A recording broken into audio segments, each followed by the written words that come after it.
Yo, that intro was dope. I am Icy with the Sour Diesel track. Information in the description. I've been listening to IAIS for 20 years. If you don't know who I'm talking about, you do not know shit about hip-hop. What's up, everybody? I'm your host, Cesar Leo. We got UFC 312 coming to us tomorrow night from the land down under, Sydney, Australia. It is Dracus du Plessis versus Sean Strickland 2. And it's Zhang Weili versus Tatiana Suarez coming at us tomorrow night, Saturday, February 8th. Prelims start at 6 p.m. Main card at 10 p.m. Eastern Standard Time. Aussie, Aussie, Aussie. Let's get into it. There's been a lot of complaining about this card online. Been reading and hearing about it. For a pay-per-view with only 4 ranked fighters on it, they're all grouped at the top in the main and co-main event. It's basically just making the rest of it look like a long prelim. But hey, you gotta look at the bright side, right? We got fights tomorrow night. Remember that 4-week period it seemed like we had no fights between December and January, and you guys were all crying and complaining about that. Remember that when you look at this wonderful card. Some people might wonder why I choose to place my bets on Friday. One of the main reasons why is we have a cancellation this week. Last night, Park vs. Tumendem Barrel has been canceled. So that makes Saul Killed vs. Jubilee our first match on the night. Believe it will start at 6:15 p.m. Eastern Time. Then we're going to have another debut guy in Steele vs. Rongzhu. Then it's going to be Giuseppe vs. Mikalev, Thickness vs. Topuria, Wang vs. Brazil, Tom Nolan vs. Slava Claus, and then a banger of a fight in Jenkins vs. Santos. And then we're going to go to the main card with Jake Matthews vs. Francisco Prado, the Brute Crute vs. Spalato. Justin Tafa is going to take on Taliesin Teixeira. Weili's going to fight Suarez. And in the main event, it is du Plessis versus Strickland 2. Let's make these picks.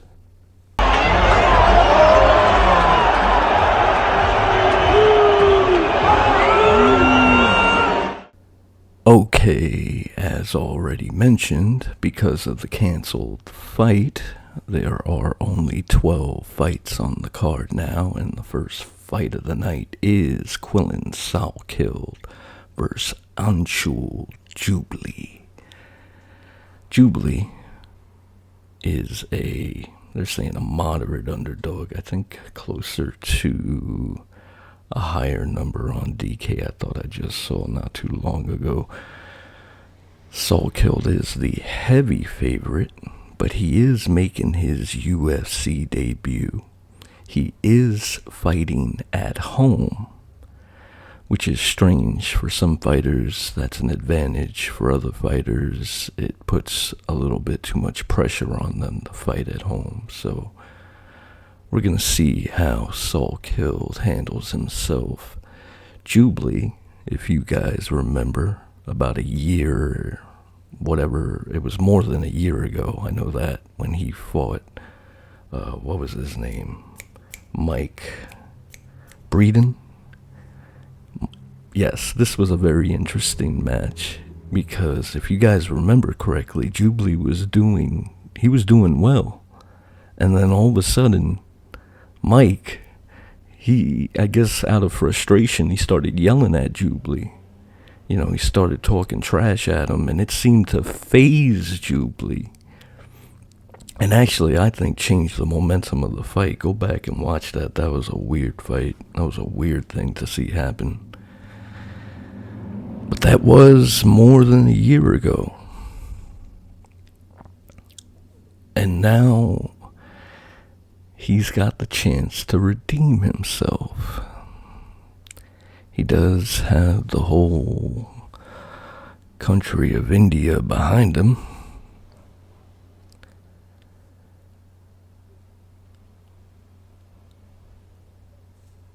I wouldn't be surprised to see Jubilee doing well in this fight.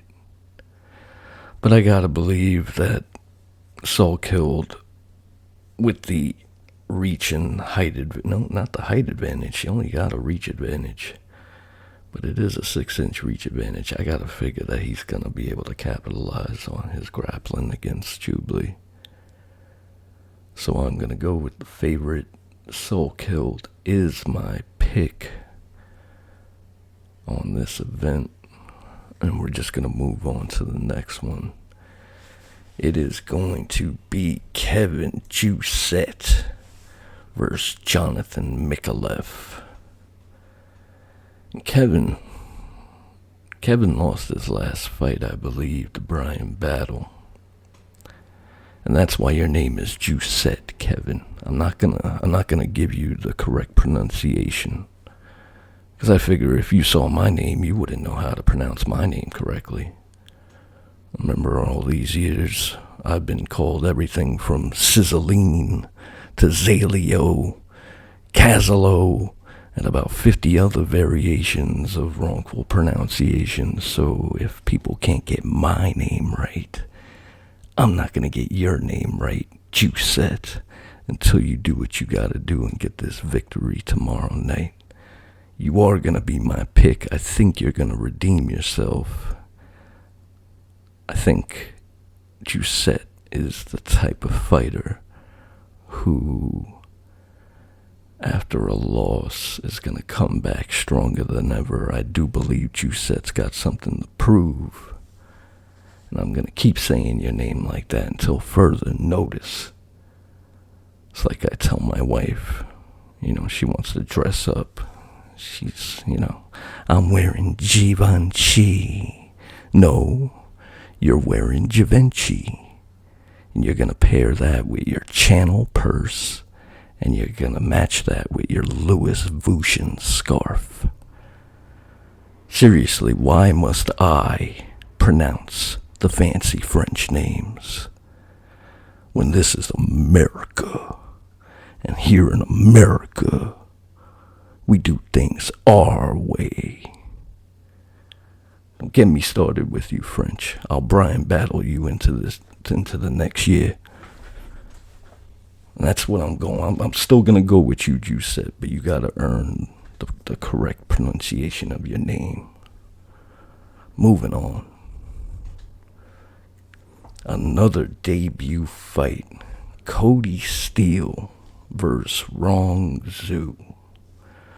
Now, Rong Zhu, with a 25-6 record, is obviously a veteran of this sport. But from what I've seen of Cody on the Contender Series, he is going to be my pick. He is the favorite in this fight. Let's see if he can capitalize on his grappling against Rong Zhu, who I think is going to put up a bit of resistance in that first round, but we're going to see how it goes. Cody Steele's my pick for tomorrow night. And this brings us on to Ilya Topuria in one corner and Bolbanowski in the other corner.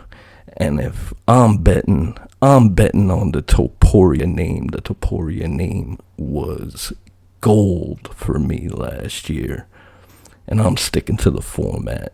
Alexandre Topuria, most likely to win by knockout or TKO. I don't know if I'm placing that bet. I'll let you know in the bet segment. But Topuria is my pick for sure. Moving on. Oh.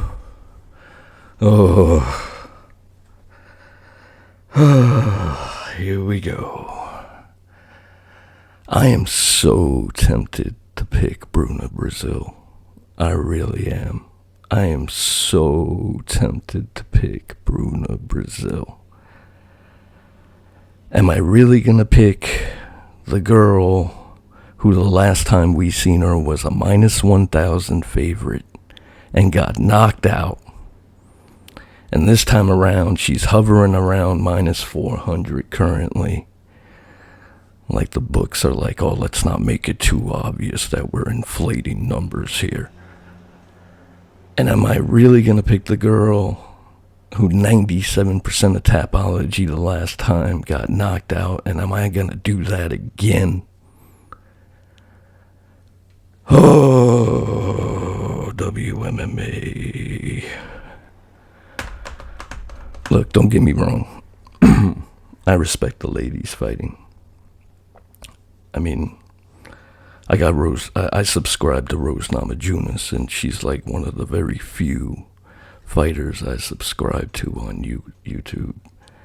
It's just some of these fights, man. The fight, the sport itself is so unpredictable. When you add the element of the ladies, it takes it up like 10 levels of unpredictability. I'm going Kong Wang. I can't believe I said it. I'm going Kong Wang. I am going Kong Wang. I will say this. Out of the face-offs last night, these girls had the best face-off. If you didn't see their face-off, I'm telling you, go watch it. It's pretty good. But moving on to the big train, Tom Nolan versus Vyacheslav Borshev. Slava Claus. Slava Claus gave him a present up there last night at the face-offs. I thought that was pretty cool. This fight is pretty close on the odds.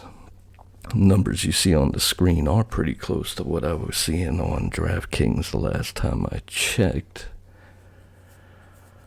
Ooh. We know Borshev's got that. Borshev's got good hands. I mean, he's a coach for,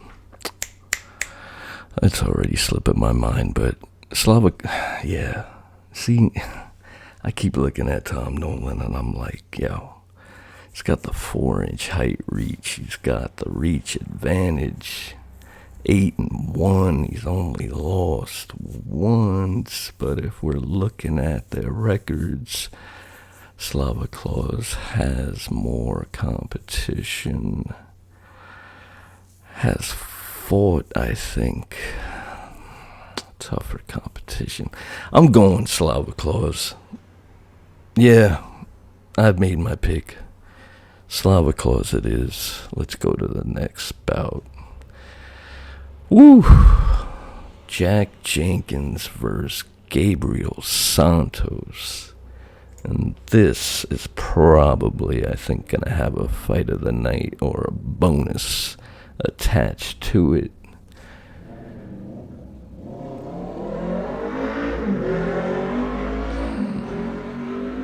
Let that motorcycle drive by while I think about this one last time. I'm going Jack Jenkins. Santos is going to put up a fight, though. But I don't know. Something's just telling me Jack Jenkins is my pick to this week, and I'm sticking to it. Jack Jenkins, it is. He is the underdog. And let's see how this fight goes. I think it's going to be a banger. The next fight is Jake Matthews versus Francisco Prado. Another match that I've thought about all week. Look at the shape of Prado's head. You're going to tell me that isn't a head that could take a shot. And Jake's the type of fighter that likes to set up his takedowns and use a lot of takedown pressure and feints. I think Jake's key to victory would be to nullify Prado's offense, which I guarantee you would be devastating if he connects. I'm going double dog. I just said Jack Jenkins. I'm going Francisco Prado to win this fight, to set off the main card. Prado is my pick. Moving on to some light heavyweights. Jimmy Crute versus Rodolfo Bellato. This fight's almost near even. Thought about this one too. A little bit of a reach advantage for Bellato. Not much of a height advantage. I'm going to go with the Brazilian Bellato in this one. Even though he generally has looked sloppy, he does and has shown that he can take a punch. So I'm going to go Bellato on this card. And let's see what happens. The next fight is the 6'7" Talison Teixeira taking on Justin Badman Tafa. And this fight, I think the majority of people are picking Talison just based off of his size, and why wouldn't you? It's got like a 9-inch reach advantage. Seems like the logical choice. He can just keep him on the outside, but can he keep him on the outside? This is Justin Tafa, who has a head that's been mixed in with concrete, because he could take some shots, and he is fighting with the home field advantage. You know the crowd's going to be in Tafa's side big time, and Talison is, I believe, making his debut, his official UFC debut, a match just like the two guys earlier in the card. Ooh, always tricky picking the big boys, isn't it? I'm going Tafa. I just think Tafa's going to be able to weather whatever storm Talison brings at him, get inside, and Mike Tyson the big man down. Let's see what happens. I'm going Justin Tafa. Another dog. Slight dog, but still another dog pick for me. And right now, we go to the co-main between Weili and Tatiana.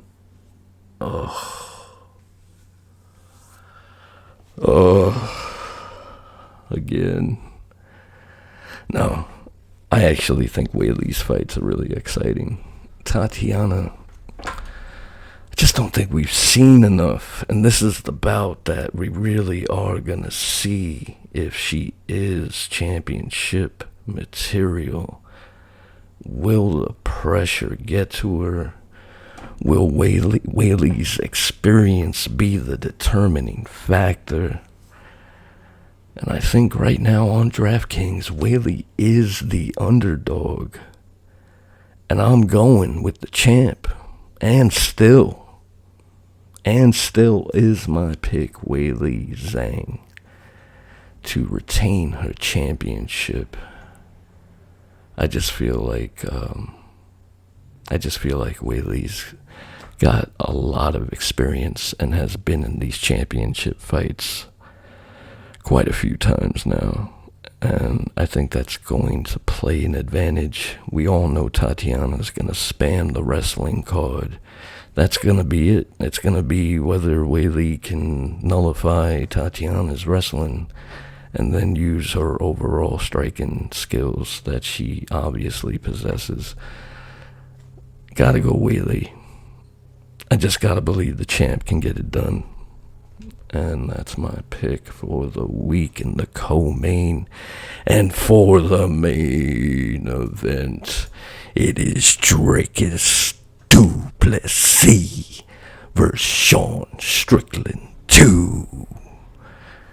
The fight everybody wanted to see a second time. Still Knox versus Tarzan. Dracus wins the nickname battle right off the bat.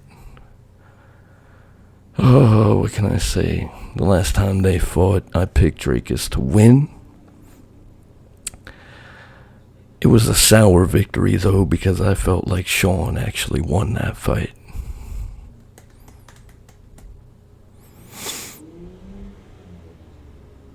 I thought it was really close.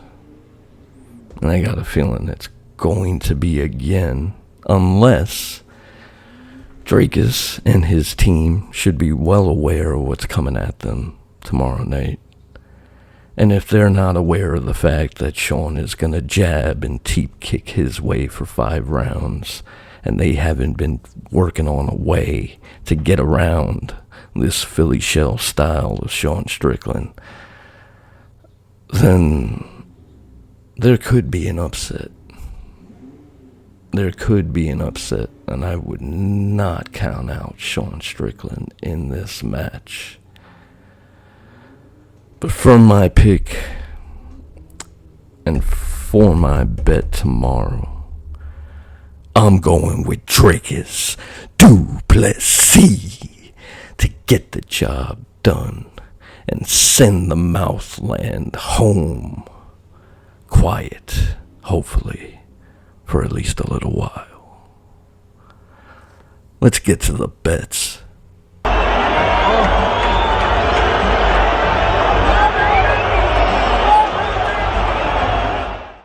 Into the bets we go. And for the first matchup, Saul Killed versus Jubilee, I have no bet. I'm going to pass on that. I am also going to bet. I am not going to bet on Rongzhu versus Steele. I do have a bet placed for Juicet versus Mikalev, and it's for Kevin Juicet to get the win by knockout at plus 240. Excuse me. Moving on. For the Topuria thickness bout, I've got a prop bet of the fight ending in round 2 for plus 300. Good value, and I think it's a decent bet, but any prop bet has its flaws. Wang vs. Brazil over 2.5, you already knew that. I think I kind of just want to see how many of those I win by the end of the year. For Borshev and Nolan, I am passing. However, I will be live betting, and if I get a feeling, that'll definitely be about I place a bet on. Jenkins vs. Santos, I have a bet going for under 2.5 rounds. I do not think this fight goes the distance. I think it's going to end early. And that is my bet at plus 165. I got in on the action on. For Prado and Matthews, I'm running a double chance. Jake Matthews to win by submission or Prado to win by knockout. Let's see what happens for Tafa and Teixeira, and for Crute and Bellato. I am skipping both of those fights. I think for either one of them, a decent bet would be fight ends by knockout as an exact method of victory. For the co-main, Wei Li versus Suarez, I've got a double chance with Whaley winning by knockout or Tatiana winning by submission. I think it's a safe bet, but we shall see. And for the main event, I've got Dracus du Plessis to win by submission at plus 500. I think Dracus is going for the win and the finish in this one, and we're gonna see if it is and still Knox as the champion. Let's take a look at our 3-pick parlay of the week.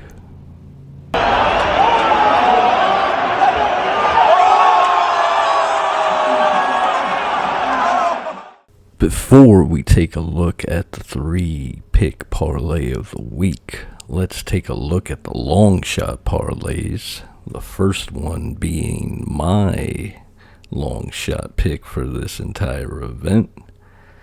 Up on the screen right now. Always throw a few extra dollars on my main bet. And now you're going to see 5 different variations of donations.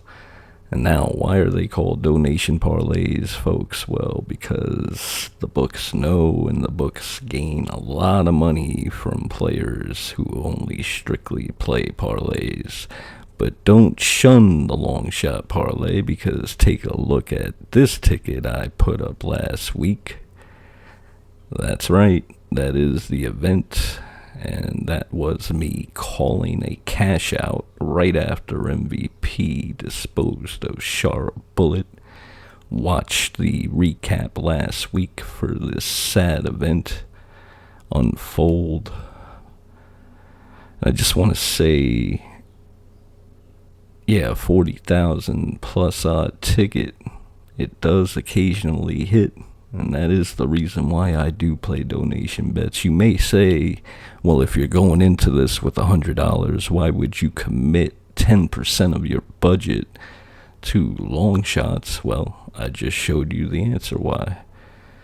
Now let's take a look at this week's 3-pick parlay of the week. And there it is.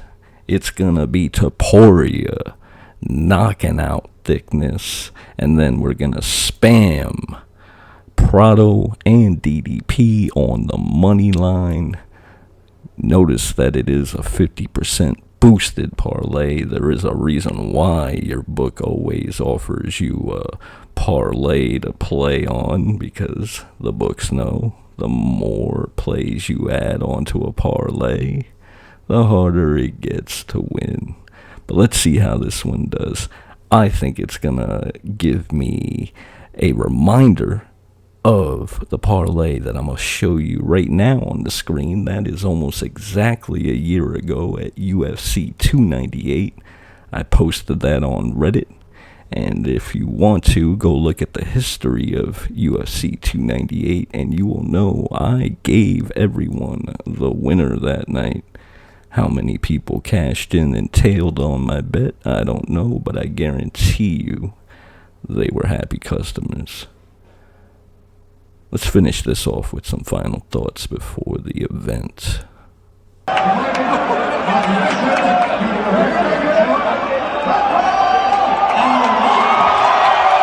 Final thoughts on the event before it takes place. I'm not too confident. Yeah, I'm really not. But I've been in situations like this before where I don't feel confident about my picks and I perform really well. I think it's going to come down to my live betting. I've left 35% of my budget left to live bet with, and I will definitely be taking advantage if I get a feeling during the event. Let's put up my picks next to Dracus for the event. Those are my official predictions. Let's put up the 7 bets that I am going with for the event right next to Strickland. Yeah, I think this is a tough card to call. And good luck to everybody betting out there. You know, I just want to say, for you guys that are really pulling hard for Strickland, I want to remind you guys that if Strickland wins, you know what you're going to hear? You know what you're going to see? And probably later this year, you're going to hear me come on here and say, and the main event tonight is Drakus du Plessis versus Sean Strickland 3. And nobody wants that.